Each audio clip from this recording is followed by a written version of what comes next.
श्री शिवाय नमस्तुभ्यम हर हर महादेव। कैसे हैं आप सब। देखिए आज का ये वीडियो बहुत ही ज़्यादा खास होने वाला है।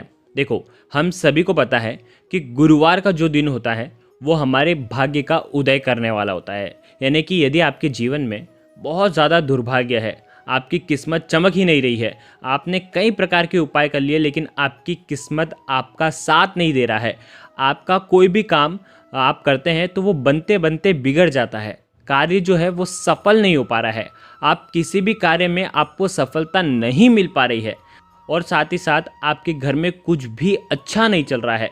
आप चाहते हैं कुछ करना लेकिन हो कुछ जाता है, गलत हो जाता है और आपको हानि होती है, लाभ तो होता ही नहीं है। तो आपकी रूठी हुई किस्मत जो है उसे जगाने के लिए, आपकी हाथों की लकीरें बदलने के लिए, आपके जीवन के सारे सुख संपदा जीवन में आपके आए, इसीलिए आपको बहुत ही आसान सा उपाय करना है। मात्र एक चुटकी हल्दी। देखो गुरुवार का दिन किसका होता है?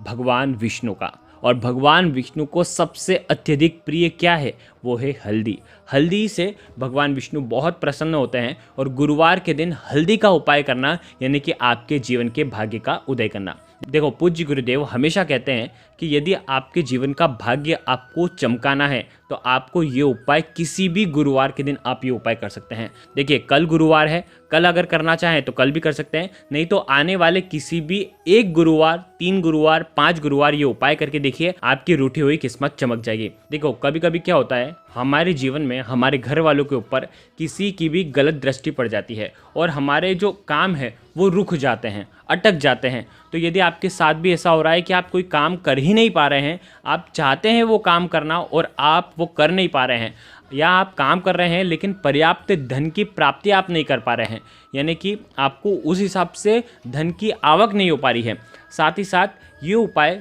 आपके गुरु ग्रह को मजबूत करने के लिए है, गुरु ग्रह की कृपा प्राप्त करने के लिए है। देखो गुरु ग्रह अगर मजबूत होगा, प्रभावशाली होगा तो आपको आपके भाग्य का साथ मिलेगा, आप भाग्यशाली बन जाएंगे।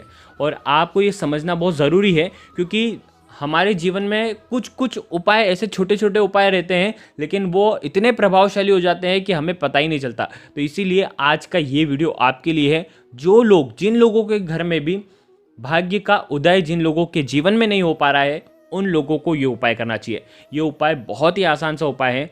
पूज्य गुरुदेव पंडित प्रदीप जी मिश्रा की ही कथा सुन करके, समझ करके समझाने का पूरा प्रयास करूंगा।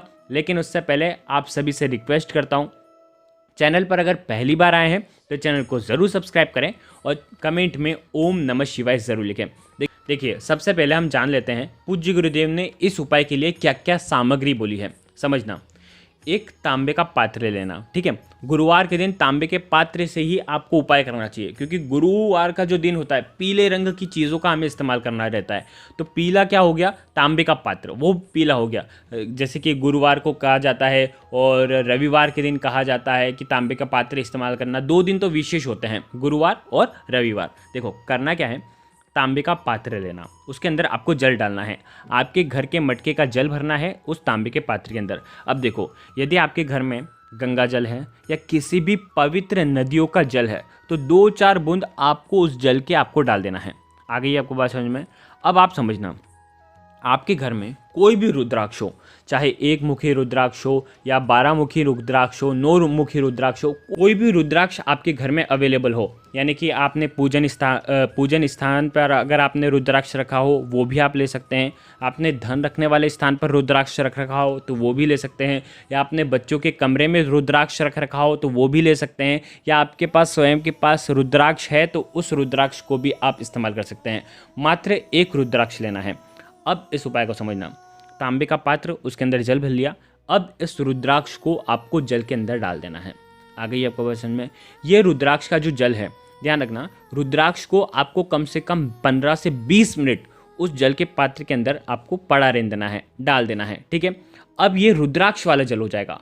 15-20 मिनट के बाद आप क्या करना, आपके हाथों से रुद्राक्ष मत निकालना, एक चम्मच लेना और चम्मच से रुद्राक्ष को निकालना। आ गई आपको बात समझ में? आपके हाथ नहीं स्पर्श होना चाहिए उसके अंदर, ठीक है। जल के अंदर आपका हाथ नहीं लगना चाहिए और आपको ऊपर से ही रुद्राक्ष को निकाल लेना है चम्मच की मदद से, ठीक है। और ये जो रुद्राक्ष है जहाँ कहीं भी आप रखते हैं पूजन स्थान से उठाया है या धन रखने वाले स्थान से उठाया है, वापस से वहाँ पर जा कर के रख देना। आ गई आपको बात समझ में। अब देखो पूज्य गुरुदेव अब यहाँ पर ये कहते हैं कि आपको हल्दी लेनी है। अब देखो हल्दी की जो गांठ आती है, तो हल्दी की गांठ अगर आप लेते हैं तो वो सबसे शुद्ध होती है। तो हल्दी की गांठ अगर आपके पास है, साबुत हल्दी है, तो उस साबुत हल्दी को पीस करके सिलबट्टे में पीस लें, मिक्सी में पीस लें, उसके बाद पाउडर के फॉर्म में वो बन जाएगा। ठीक है, मतलब हल्दी बन जाएगी। बिना केमिकल वाली हल्दी होती है। नहीं तो आप बाज़ार की ले रहे हैं तो बाज़ार में क्या होता है कि कलर मिला हुआ रहता है, तो वो शुद्धता बिल्कुल भी नहीं रहती उसमें। तो हम उपाय कर रहे हैं तो बिल्कुल शुद्धता से करें तो सबसे सर्वोत्तम होता है। तो अगर आप सिलबट्टे में पीस करके या मिक्सर में पीस करके हल्दी की गांठ अगर आप हल्दी बना देते हैं, हल्दी का पाउडर ले लेते हैं, तो वो सर्वोत्तम होता है। नहीं तो फिर आपको बाज़ार वाली हल्दी जो पीसी हुई हल्दी जो आती है रेडीमेड, वो तो आपको लेनी ही लेनी है। देखो अब आपको क्या करना है, एक दीपक लेना है। दीपक आपको लेना है आटे का, बहुत ध्यान से समझना। आटे का घर पर दीपक बनाएंगे, बिना नमक का आटा मढ़ेंगे और उसका एक दीपक तैयार करेंगे और दीपक के अंदर लंबी बाती का प्रयोग करेंगे। और लंबी बाती लाल रंग की बाती होनी चाहिए, यानी कि जो लच्छा आता है ना मोली का धागा का, जो उसका आपको प्रयोग करना है। और इसके अंदर आपको घी डाल देना है। आ गई आपको पसंद में। पूज्य गुरुदेव ने 3 सामग्री बोली है। तांबे के पात्र के अंदर रुद्राक्ष का जल, दूसरा 1 चुटकी हल्दी और तीसरा जो है दीपक। अब देखो ये 1 चुटकी हल्दी है ना, इसको आपको इसी के अंदर आपको थोड़ा सा जल मिला देना है। तो देखो रुद्राक्ष वाला जल मत मिलाना, थोड़ा सा अलग से लेना, थोड़ा सा जल आपको मिला देना है।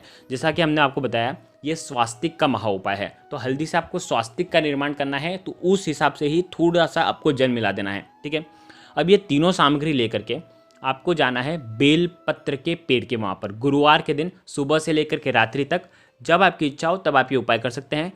अब आपको बेलपत्र के पेड़ के वहाँ पर जाना है और आपका जो मुख होगा वो उत्तर दिशा की तरफ होना चाहिए और उत्तर दिशा की तरफ मुख करके आपको बैठ जाना है।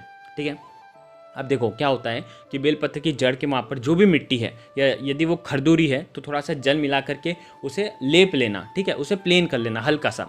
अब आपको क्या करना है, हाथ धो लेना। उसके बाद सीधे हाथ की चीठी उंगली के पास वाली जो उंगली है, जिसे हम अनामिका उंगली कहते हैं, इस अनामिका उंगली में आपको हल्दी लगाना है और हल्दी से स्वास्तिक का निर्माण करना है। अब देखो स्वास्तिक का निर्माण कैसे करोगे। स्वास्तिक हमेशा क्रॉस में नहीं बनाया जाता। ठीक है, तो देखो वीडियो के अंदर बताने का प्रयास कर रहा हूँ। नंबरिंग भी कर दी है मैंने, 1 2 3 4, इधर से भी 1 2 3 4। आ गई आपको बात समझ में। इस प्रकार से आपको हल्दी के स्वास्तिक का निर्माण करना है। ठीक है, और 4 बिंदी आपको लगा देनी है। अब आपको क्या करना है, आप एक दीपक लेंगे और जो दीपक लेकर के आए हैं उस दीपक को इसी स्वास्तिक के ऊपर रखना है और इसे प्रज्वलित कर देना है। महालक्ष्मी का विशेष कृपा मिलता है। ध्यान रखना, हल्दी जो है वो हमारे गुरु ग्रह को मजबूत करती है। भगवान विष्णु प्रसन्न होते हैं। गुरुवार का दिन तो भगवान विष्णु का ही होता है। तो हल्दी का स्वास्तिक बना दिया, उसी के ऊपर दीपक रख दिया। अब आपके पास है तांबे के पात्र के अंदर रुद्राक्ष मिश्रित जल।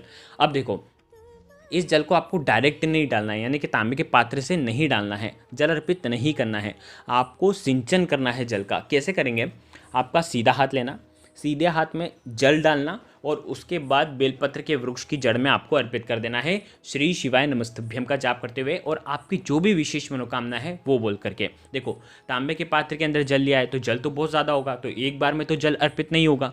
तो आपको क्या करना है, भले 11 बार में अर्पित हो या 21 बार में जल अर्पित हो, थोड़ा थोड़ा जल करके श्री शिवाय नमस्तुभ्यम का जाप करते हुए आपको जल जो है बेलपत्र के पेड़ की वृक्ष की जड़ में आपको अर्पित करना है।